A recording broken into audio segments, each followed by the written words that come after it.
Selamat pagi semuanya, Shalom. Selamat pagi yang ada di USA atau selamat malam, sore yang ada di Indonesia kali ya. Eh, Terima kasih boleh saya dikasih kesempatan sekali lagi untuk belajar sama-sama firman Tuhan. Yang pada pagi hari ini waktu saya tanya sama Tuhan apa yang harus saya sampaikan, Tuhan ingatkan kejadian yang pernah saya alami. Tapi karena waktunya pendek, saya nggak akan ceritakan apa yang saya alami, tapi langsung aja kita ke firman Tuhannya ya. Nah, jadi yang pada pagi hari ini yang saya mau sharingkan itu ada di Raja-Raja 17 ayat yang ke-8 sampai 16. Kalau saudara punya waktu nanti baca lagi di rumah. Nah, tapi akan saya ceritakan kisahnya. Jadi, kalau kita buka di Raja-Raja 17 ayat 8 sampai 16, di sana kita akan tahu latar belakangnya adalah pada waktu itu ada Raja Ahab. Dan Raja Ahab ini adalah raja yang sangat jahat di mata Tuhan, dan dia mendirikan menyembah dewa Baal, sehingga perbuatannya itu menyakiti Tuhan. Dan akhirnya Tuhan itu mengutus memakai satu orang nabi, yaitu nama nabinya adalah Nabi Elia, untuk menyampaikan firman Tuhan, bahwa kata Tuhan nggak akan ada embun, nggak akan ada hujan, kecuali kalau nanti Nabi Elia berkata akan ada hujan. Nah, kemudian kita tahu setelah Nabi Elia menyampaikan pesan Tuhan itu kepada Raja Ahab, kemudian Tuhan menyuruh Nabi Elia untuk bersembunyi di satu tempat di tepi Sungai Kerit, di mana kita juga tahu semua di sana Nabi Elia itu dipelihara Tuhan. Nabi Elia bisa minum dari air Sungai Kerit itu, dan juga burung gagak itu bisa bawa makanan daging buat Nabi Elia. Luar biasa, saudara. Burung gagak yang pemakan daging itu juga bisa membawa daging buat Nabi Elia. Itu adalah mujizat yang luar biasa. Tetapi karena emang Nabi Elia berkata, menyampaikan firman Tuhan bahwa hujan nggak akan turun, dan benarlah apa yang terjadi, saudara. Pada waktu itu hujan nggak turun, embun pun nggak ada, sehingga akhirnya makin lama sungai itu juga semakin kering sampai habis airnya. Nah, pada saat waktu udah habis airnya, maka datang lagi firman Tuhan kepada Nabi Elia. Nah, ini ayat utama yang pada pagi hari ini saya mau sharingkan. Firman Tuhan datang begini kepada Nabi Elia di 1 Raja 17 ayat yang ke-9. Firman Tuhan berkata, "Bersiaplah, pergi ke Sarfat yang termasuk wilayah Sidon, dan diamlah di sana. Ketahuilah, aku telah memerintahkan seorang janda untuk memberi engkau makan." Nah, saudara, kalau kita baca Alkitab, dalam Alkitab itu segala nama itu ada artinya ya. Nah, kalau kita Google, maka kata Sarfat itu adalah dari kata Ibrani yang Ibraninya Zarefat, dan artinya adalah tempat peleburan atau tempat pembakaran. Nabi Elia yang udah taat pada Tuhan, kemudian bernubuat hujan tidak akan turun, dan itu terjadi. Nah, dia juga kan kena dampaknya karena kekeringan kan. Tapi Tuhan pelihara. Kemudian setelah Tuhan pelihara, datang firman yang tadi kita baca, dia harus pergi ke Sarfat. Nah, kemudian kita tahu arti Sarfat tadi adalah tempat peleburan atau tempat pembakaran, artinya ada tempat ujian lagi buat Nabi Elia, saudara. Nah, ujian apa yang akan dialami oleh Nabi Elia di Sarfat ini, saudara? Ini adalah ujian ketaatan. Nah, ini yang saya mau sharingkan pada pagi hari ini. Ketaatan, bahkan pada saat kelihatannya aneh, enggak masuk akal, tetapi mau taat kepada Tuhan. Nah, saudara, kita harus tahu bahwa Nabi Elia adalah nabi yang sangat luar biasa. Dia berdoa dan dia sanggup menghentikan dan menurunkan hujan. Dan sekarang nabi yang begitu luar biasa harus meminta kebutuhan pokoknya pada seorang janda. Pada saat firman Tuhan datang, pergi ke Sarfat, ada seorang janda yang akan memberi engkau makan. Tuhan nggak kasih detail keadaan janda itu seperti apa, saudara.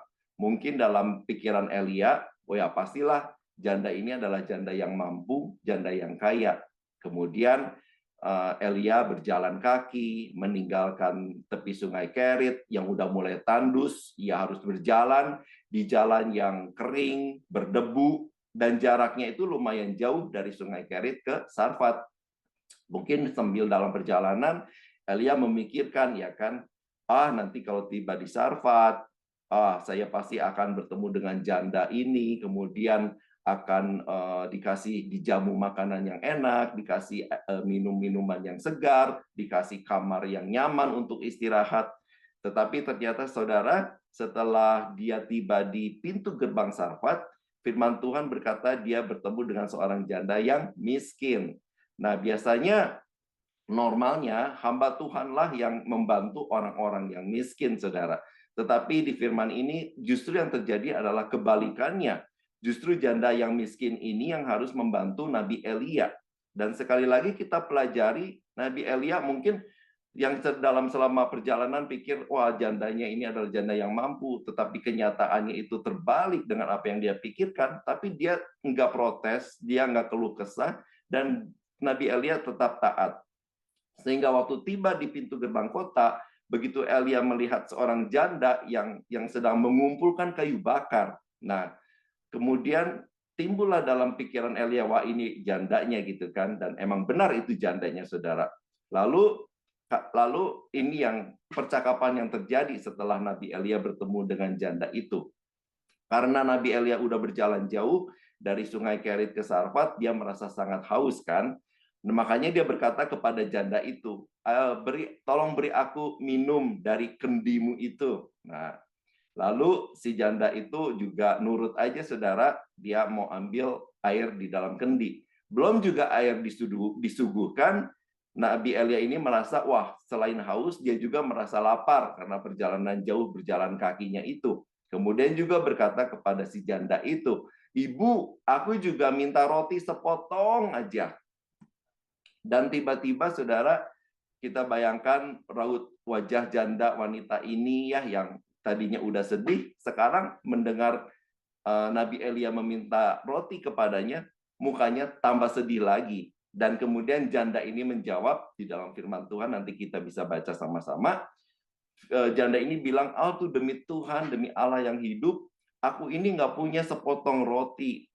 Yang ada hanyalah segenggam tepung dan sedikit minyak yang ada dalam buli-buli. Dan sekarang ini aku sedang mengumpulkan beberapa kayu bakar, lalu aku mau pulang, aku mau membuat tepung itu jadi roti, dengan menggunakan minyak yang sedikit itu, lalu buat aku makan dan buat anakku makan, setelah itu kami akan mati, karena sesudah itu kami nggak punya apa-apa lagi. Nah, saudara, coba kita stop di sini dan kita renungkan sebentar. Waktu saya renungkan ini, jika Tuhan berkata kepada saya dan saudara, kalau kita ada dalam posisi Nabi Elia, dibilang bahwa akan ada janda yang menolong, dan di dalam logika kita, yang menolong itu harusnya pasti lebih kuat daripada yang ditolong. Logikanya, yang janda ini harusnya adalah yang mempunyai persediaan tepung dan minyak yang cukup, ya kan, untuk berbagi dengan saya, misalnya kalau itu, atau saudara, kalau misalnya firman Tuhan yang sama datang kepada saya dan saudara. Kemudian, tapi firman Tuhan menjelaskan secara jelas bahwa janda dan anaknya ini nggak punya apa-apa, itu tepung dan minyaknya itu udah yang delas, yang udah terakhir, dan udah itu mereka hampir mati juga karena kelaparan. Nah, kalau firman Tuhan itu, perintah Tuhan itu datang kepada saya dan saudara, apa yang ada dalam pikiran kita? Apa yang ada dalam hati kita? Apa kita akan tetap taat pada firman Tuhan dan tetap meminta roti kepada janda ini? Atau kita bengong, kita nggak tahu harus berbuat apa? Karena setelah mendengar penjelasan janda ini, bahwa tepung yang dimilikinya itu adalah harta terakhirnya, minyaknya itu juga adalah harta terakhirnya, dan setelah itu mau mati. Mungkin dalam pikiran saya dan saudara, kita pikir, aduh nggak tega ya kan? Aduh, mungkin kita pikiran kasihan, tiba-tiba gitu kan dalam hati ya. Mungkin kita berkata, aduh ibu ya, aduh maaf ya, saya nggak jadi deh minta rotinya. Saya pikir ibu punya persediaan yang cukup, tetapi ternyata enggak, aduh maaf ya udah ngerepotin, dan mungkin kemudian kita pergi meninggalkan janda itu, dan kemudian kita cari janda lain atau orang lain yang lebih mampu yang bisa menolong kita. Kita mungkin timbul belas kasihan, lalu kita pergi. Saudara, sepertinya baik, tetapi yang terjadi sebenarnya adalah kita sedang tidak taat pada firman Tuhan, karena pikiran kita yang nggak bisa menerima kebenaran firman Tuhan. Tapi di firman Tuhan, kita tahu pada saat kita baca, saudara, kita lanjutkan baca, karena Nabi Elia taat, ternyata saudara, ada rencana Tuhan yang luar biasa. Rencana Tuhan adalah untuk memelihara hidup Nabi Elia, untuk memelihara hidup janda itu, dan untuk memelihara hidup anaknya janda itu, saudara. Firman Tuhan berkata, tepung dalam tempayan itu tidak akan habis, dan minyak dalam buli-buli itu tidak akan berkurang. Rencana Tuhan adalah kehidupan ketiga orang itu terpelihara, saudara. Tapi kalau Nabi Elia enggak taat dan tidak mengambil tepung dan minyak itu, maka janda dan anaknya itu akan mati. Cuman akan makan makanan terakhir, the last meal, dan akan mati, saudara. Saudara, ada kuasa Tuhan yang luar biasa bekerja pada saat kita mau taat, walaupun kadang nggak masuk di akal kita, walaupun logika kita sepertinya bertentangan dengan apa yang Tuhan suruh, saudara. Di kisah ini kita lihat kuasa Tuhan yang sangat luar biasa. Pada saat kita ada ketaatan, maka Tuhan itu sanggup memelihara kehidupan Nabi Elia, janda itu, dan juga anaknya. Nabi Elia taat, walaupun yang dia temui nggak masuk akal. Janda ini miskin, makanannya itu juga tinggal yang terakhir. Masa aku minta? Itu kan pikiran Elia. Lebih baik aku cari janda lain yang lebih kaya. Tapi itu tidak dilakukan Elia. Elia tetap taat, dia tidak protes, dan tetap beriman kepada Tuhan. Tuhan, kenapa saudara Nabi Elia udah bisa beriman kepada Tuhan? Karena Tuhan udah ajar dan kasih pengalaman waktu dia ada di Sungai Kerit, di mana dia melihat terjadi kekeringan, Tuhan pelihara, ya kan, di tepi Sungai Kerit. Saudara, Tuhan yang sama udah ajar kepada kita pengalaman-pengalaman di masa yang lalu, di mana kita bisa melihat pertolongan Tuhan, mungkin kita juga sudah mengalami mujizat Tuhan. Tetapi kemudian Tuhan akan bawa kita juga ke Sarfat, yang artinya ada lagi ujian ketaatan. Karena kenapa, saudara? Mujizat itu sebetulnya nggak akan kita membawa kenal Tuhan. Kenapa? Yang membawa kita kenal Tuhan sebetulnya adalah proses-proses yang Tuhan izinkan dalam hidup kita, saudara. Buktinya, saudara, bangsa Israel udah mengalami banyak mujizat selama dari perjalanan keluar dari bangsa Mesir menuju tanah perjanjian. Banyak sekali mujizat yang spektakuler yang mereka alami, saudara. Ya kan? Mulai dari melihat laut yang terbelah, kemudian sepatu yang nggak rusak selama 40 tahun, kemudian malam nggak kedinginan karena ada tiang api, siang nggak kepanasan ada tiang awan, kemudian ada makanan mana, ada daging burung, terpelihara semuanya, saudara.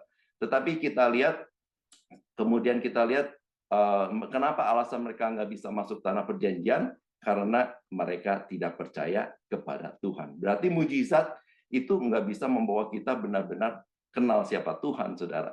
Tetapi yang Tuhan mau, kenapa Tuhan izinkan kita ada di Sarfat seperti Nabi Elia dibawa Tuhan ke Sarfat, di mana di situ ada ujian ketaatan, supaya kita itu step demi step kenal Tuhan itu lebih dalam lagi, kita kenal Tuhan itu lebih pribadi lagi, saudara. Karena dalam setiap proses itu, pada saat kita taat, maka kita akan kenal Tuhan, siapa Tuhan yang kita sembah, Tuhan yang mampu melakukan segala sesuatu, Tuhan yang bisa melakukan yang mustahil menjadi tidak mustahil, saudara. Nah, kadang kita diuji ketaatan dalam posisi yang sulit, seperti Nabi Elia ini. Saudara, kalau kita menjalankan perintah, karena kita tahu perintah itu, kalau kita setuju dengan perintah itu, dan kita tahu persis apa di balik perintah itu, maka kita cuma jadi orang-orang yang penurut. Misalnya, saudara, di tempat kerja, kita diperintahkan untuk melakukan tugas, untuk melakukan sesuatu, dan kemudian dikatakan, oh, kalau kamu bisa melakukan ini dengan baik, dengan beres,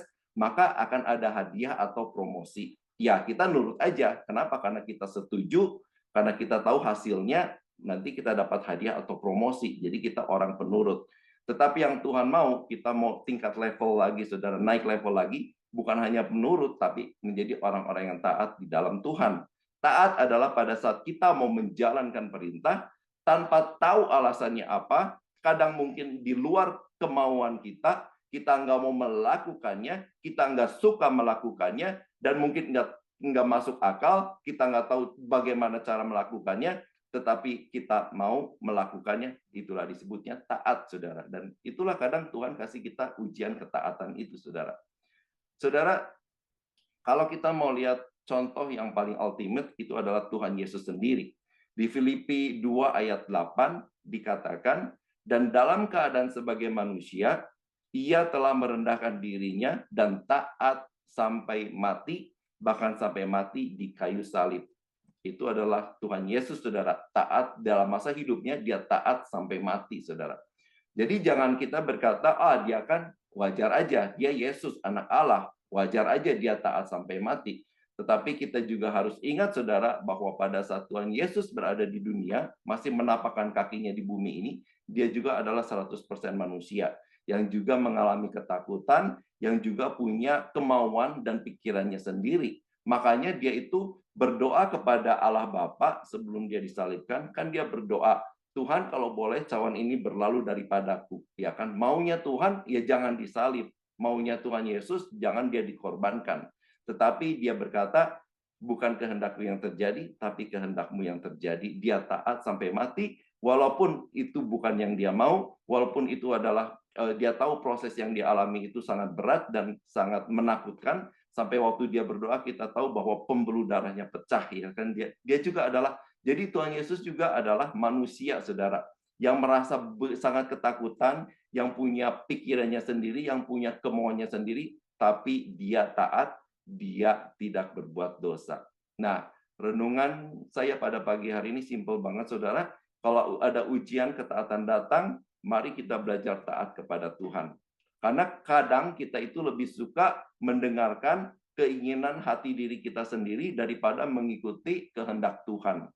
Karena kita mungkin kadang mengeluh, nggak gampang ya jadi anak Tuhan, harus korban waktu untuk intim dengan Tuhan, harus baca Alkitab, harus berdoa, walaupun malas berdoa, harus berkorban juga waktu untuk, belum berkorban waktu aja, harus juga berkorban persembahan, harus juga memberi perpuluhan, nggak boleh bohong, nggak boleh ini, nggak boleh itu. Ya, kita kadang lebih mendengarkan keinginan diri sendiri daripada taat kepada firman Tuhan. Nah, kalau kita yang masih berkata nggak boleh begini, nggak boleh begitu, saya sangat diberkati sekali dengan Pastor Aris Zulkarnain yang menyampaikan firman Tuhan di Worship from Home hari Kamis kemarin ini.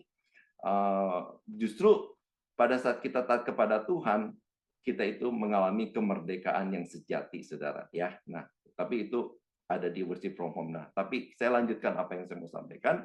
Seringkali kita nggak mau taat kepada Tuhan karena logika kita, pikiran kita nggak bisa mencerna, menerima perintah Tuhan. Seolah-olah kita mau lebih pandai daripada Tuhan.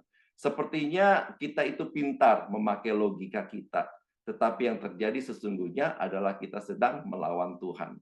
Saudara, kita harus tahu bahwa jalan Tuhan lebih tinggi dari jalan kita, rancangan Tuhan jauh lebih tinggi daripada rancangan kita. Jadi kalau kita nggak mau taat kepada firman Tuhan, kita itu sedang meninggalkan Tuhan, melawan Tuhan. Ya kan, nggak menuruti Tuhan, dan jangan heran kalau Tuhan akhirnya nggak ada di sana, saudara, nggak bersama dengan kita. Nah, belajar dari Nabi Elia, dia itu nggak mengandalkan pikirannya sendiri, tapi sepenuhnya tunduk dan taat pada Tuhan, walaupun sepertinya dia, kalau kita baca itu sepertinya kejam, ya kan, memaksa janda itu untuk menyerahkan semua yang dia punya. Sepertinya Nabi Elia itu nggak punya empati, nggak punya perasaan.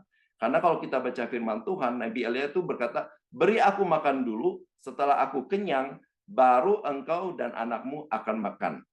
Karena kemudian, nah ini alasannya, kemudian Nabi Elia mengatakan, karena tepung dalam tempayan ini tidak akan habis, dan minyak dalam buli-bulimu tidak akan berkurang. Dan janda ini juga nurut lagi. Mungkin kalau kita baca, aduh janda ini udah miskin, bodoh lagi ya. Apa dia nggak, waktu Nabi Elia minta tepung yang terakhir, minyak yang terakhir untuk diberikan pada Elia makan supaya dia kenyang dulu ya kan. Mungkin nanti kalau dia udah makan nggak ada sisa ya kan. Bagaimana dengan anaknya dia yang juga mungkin saat ini sangat kelaparan, saudara.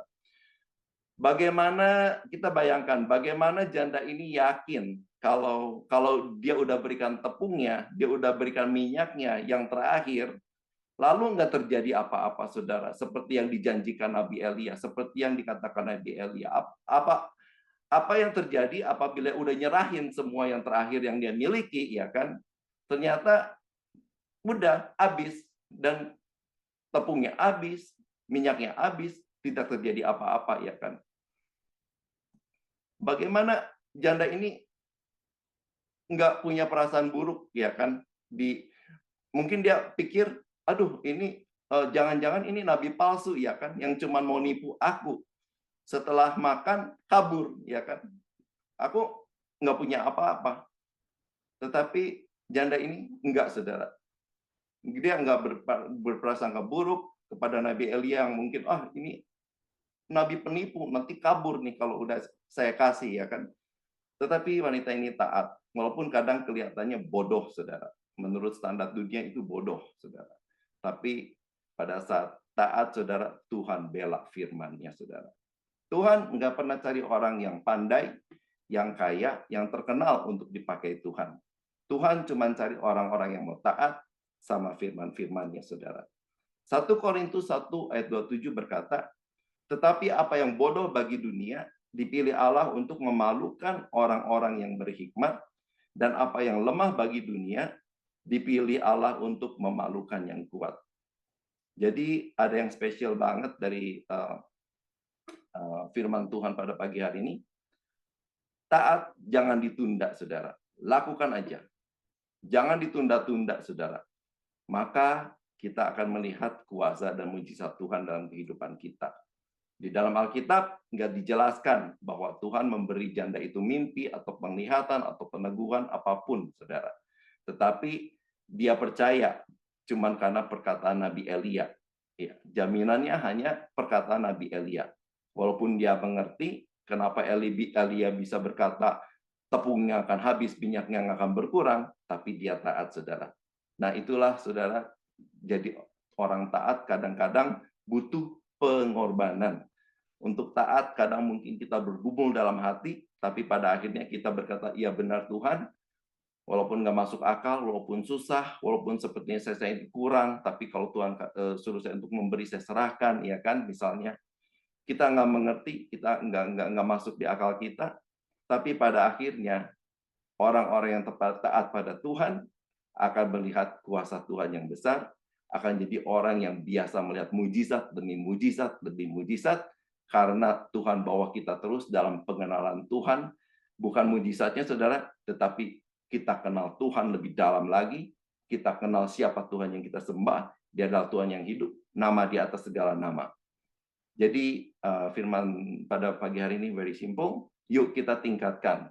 Bukan cuma jadi orang yang nurut karena kita tahu apa hasilnya, tetapi pada saat kita nggak tahu hasilnya pun, kita mau taat pada firman Tuhan. Dan saya percaya, mujizat demi mujizat adalah jadi bagian dari hidup kita dari hari ke hari. Terima kasih, Tuhan Yesus memberkati.